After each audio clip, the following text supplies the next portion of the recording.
So some people say, well, Halliday's, or Halliday and scholars have given us this enormously articulated system, and we can just sort of pick it up and plonk it onto architecture or painting, or, like Bart might have done, fashion.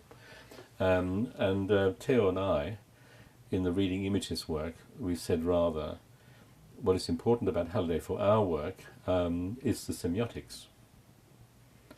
But not the semiotics as applied to a particular form.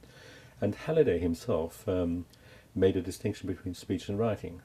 So there's a lot of his work which is on the organization of speech, which comes, I think, from his engagement with Chinese in his early work. But a real distinction between speech and writing, which doesn't exist all that much in other forms of linguistics.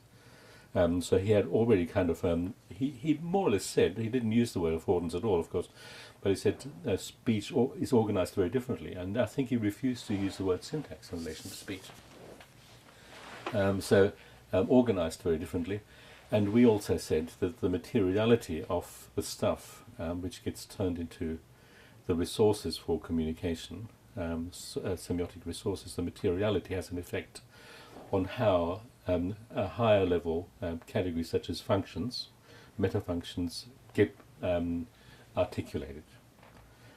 So at a certain level, we said, what are the kind of semiotic categories which we need and which would be common to all the things which a society turns into the cultural resource of mode, and at what level do they become distinct, because you can't do with marble what you can do with sound.